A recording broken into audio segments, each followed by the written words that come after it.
I promised a young shareholder in Zone 1 that he would get to ask the first question, and we're ready for Zone 1.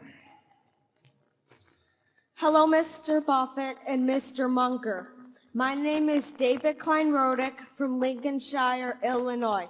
Thank you for letting me ask the first question. I wanted to say I am sorry for the loss of your friend, Mrs. Graham, last year. My question is, you have said that your favorite time to own a stock is forever, yet you sold McDonald's and Disney after not owning them for long. How do you decide when to hold forever and when to sell? And also, are you and Mr. Munger wearing Fruit of the Looms?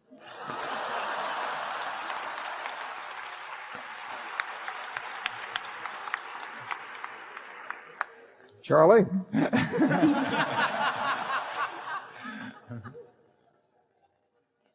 I think I better answer the question. I can answer unequivocally, I am wearing Fruit of the Loom. And I'm not sure whether Charlie wears underwear, do you? I haven't bought any new underwear in a long time, and therefore I'm inappropriately attired. He's waiting for a discount. Don't let him kid you. Well, the answer, it's a very good question about selling. I mean, it's not our natural inclination to sell.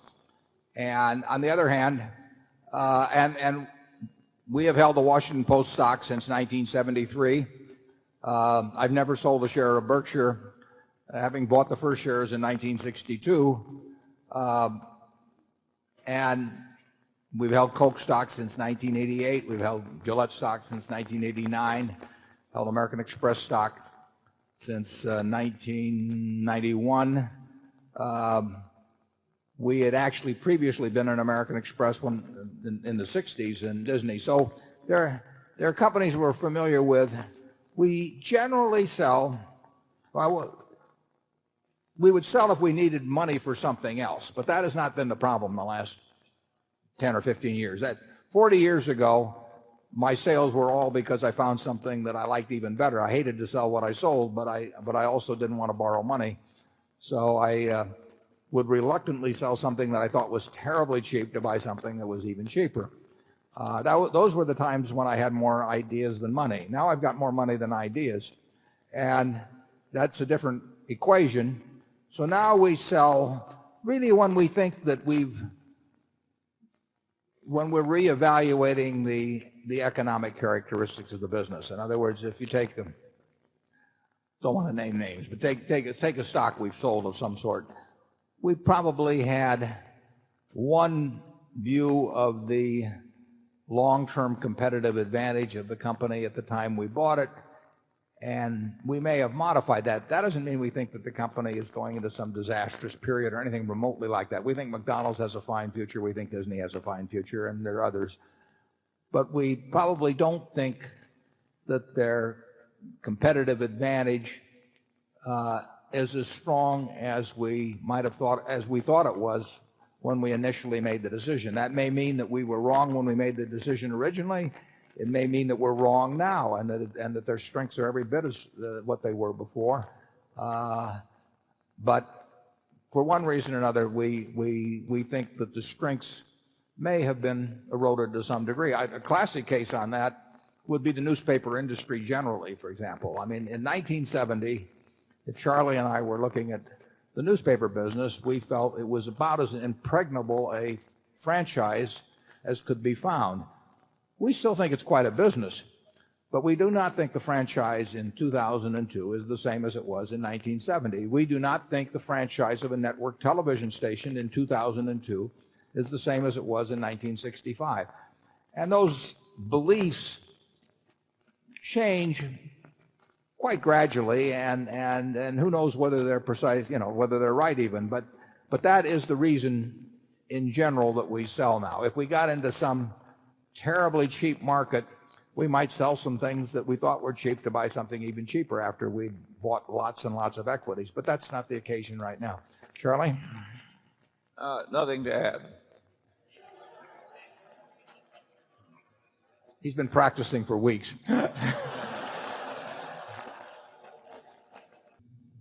I'm Lowell Christman from Phoenix, Arizona. I'm retired and teaching in seniors in high school. I wish they could be here to hear you today. I'm teaching these people an investment course part-time, and the first class I went to, they asked me to teach them how to prepare for retirement. I would like to know what the 2 or 3 things are that you would suggest that I include in this course. What the hell does Warren know about retirement? Yeah, we haven't even thought about it. Now, let me give you one suggestion for that group. I use this sometimes when I talk to a bunch of high school seniors down in Nebraska, Westwood, a few weeks ago. But tell the youngsters in the class, they're probably around 16 or 17. And if they're like I was when I was 16, I was only thinking of 2 things, and Martin's Aunt Barbara wasn't going out with me, so I was down to cars. I tried hearses, but that didn't work. And let's assume, and I use this let's assume a genie appeared to you when you turned 16, and the genie said, you get any car you want tomorrow morning tied up in a big pink ribbon, anything you name, and it can be a Rolls Royce, it can be a Jaguar, it can be a Lexus, you name it, and that car will be there, and you don't owe me a penny. And having heard the genie stories before, you say to the genie, what's the catch? And of course the genie says, well, there's just one. That car, which you're going to get tomorrow morning, car of your dreams, is the only car you're ever going to get. So you can pick one, but that's it. And you still name whatever the car of your dreams is, and the next morning you receive that car. Now, what do you do knowing that's the only car you're going to have for the rest of your life? Well, you read the owner's manual about 10 times before you put the key in the ignition. You keep it garaged. You change the oil twice as often as they tell you to do. You keep the tires inflated properly. If you get a little nick, you fix it that day so it doesn't rust on you.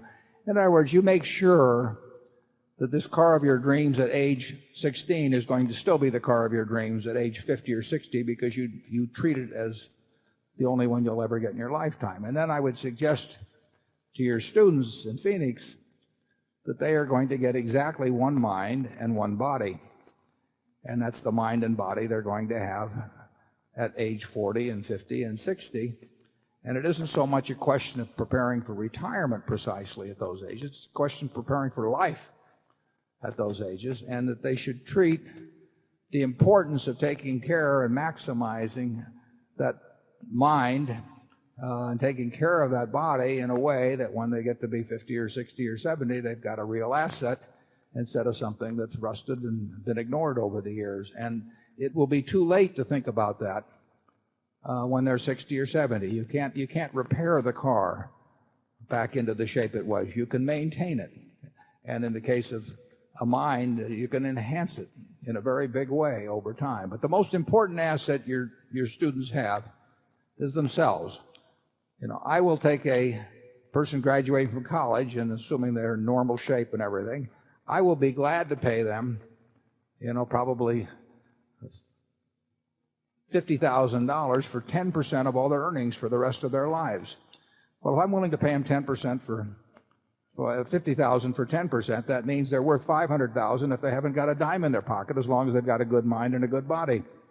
Now, that asset is far, far more important than any other asset they've got, unless they've been very lucky in terms of inheritance or something. But overwhelmingly, their main asset is themselves, and they ought to treat their main asset as they would any other asset that was divorced from themselves. And if they do that and they start thinking about it now, and they develop the habits that maintain and enhance the asset, they will have a very good car, mind, and body when they get to be 60. And if they don't, they'll have a wreck.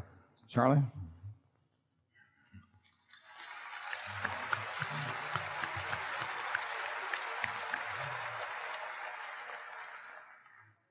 Do we have somebody at zone 9? Yes. Okay. Mr. Buffett, my name is Luke Nosek from Palo Alto in California. The first thing I'd like is just to thank you for saving my shirt from the internet stocks for the last few years. And actually, it's not quite true. I lost my shirt, but you did save my underpants. I bought the stock in late 2000.